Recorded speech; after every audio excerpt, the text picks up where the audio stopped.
Good morning, ladies and gentlemen. Welcome back to Art. Sorry I couldn't be with you today. However, you're in good hands with Miss Tallarico. And today we're still waiting for our pots to be fired. I put them in the kiln last night, but they will not be ready for a couple of days. So in the meantime, you're going to do a fun little art project where you're going to be making a symmetrical design. Some of you may remember doing this a couple of years ago with our names. And this time we're going to just do kind of an interesting design.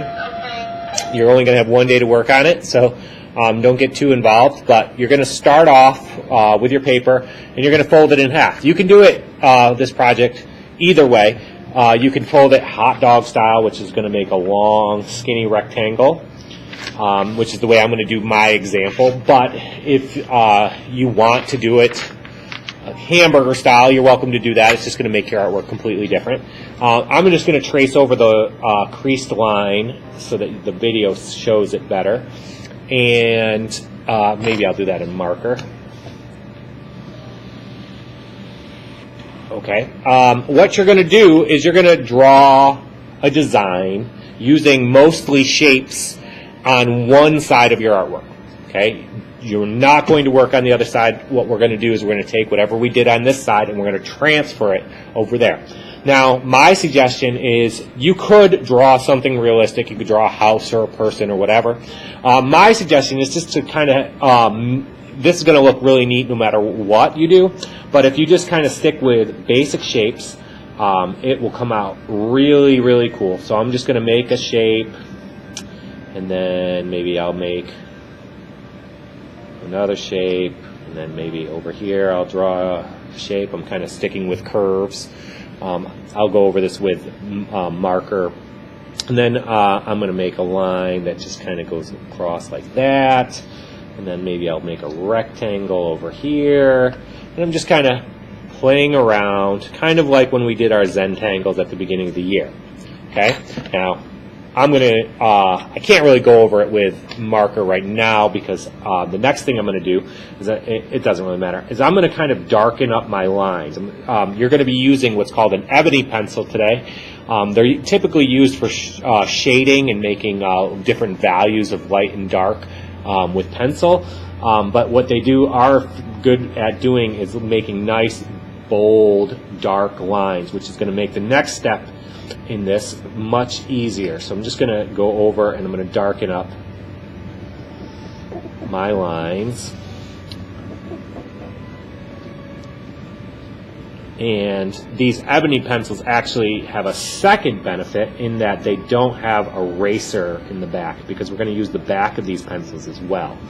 So I'm kind of going fast and sloppy. I expect you all to spend a little more time and be careful about your craftsmanship and being nice and neat. So I'm going to finish outlining it. And now I'm going to take this and I'm going to fold it over just like that. And if I look carefully, I can actually see my pencil lines through the paper, because this is nice thin paper. And I'm going to take the back of my pencil and I'm going to kind of hold it, and I like to put my finger on the end to put some pressure, and I'm going to rub where I see my pencil lines through the paper. And what this should be doing is it should be transferring. That's when something goes from one side to the other, and it should be transferring the mark that I made on the one side of the paper symmetrically onto the other side of the paper. And for those of you mathematicians in the room, you'll know what I'm talking about when I'm talking about symmetry. Symmetry is we usually have a line of symmetry that whenever is on one side of a line of symmetry, it was repeated in the other line of symmetry, kind of like a mirror image. So it's hard to see at this point because it's kind of light on the video. So I'm going to go, and you're going to do this too, you're going to go back over the places where you drew, and you're going to outline or go back over it with pencil to kind of darken it up. And you'll see, really, no matter what you did, it's going to make this really cool design. Now what's great about these is there's really no up or down. You can be I like it kind of like that because it kind of looks like a face. Maybe I'll kind of play around and make some teeth down here. But now, this is the thing. If you decide to add more details to it, you're going to repeat the same process. So let's say I make a little tooth right here.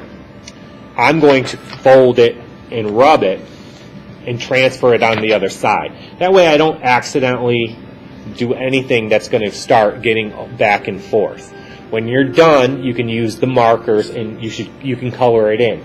Now I suggest when you're coloring it in, you keep the colors symmetrical. So for instance, if I'm coloring in this circle red, and I'm just going to do a quick sloppy example, I'm going to do this red.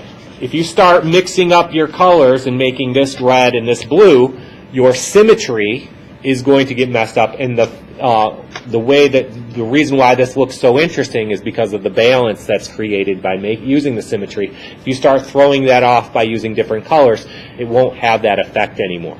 So try to keep everything symmetrical. You are welcome to do things like we did previously. You can write your name. You can just draw shapes. Have fun. Make sure you're listening to Tellerico, and I will see you all next week.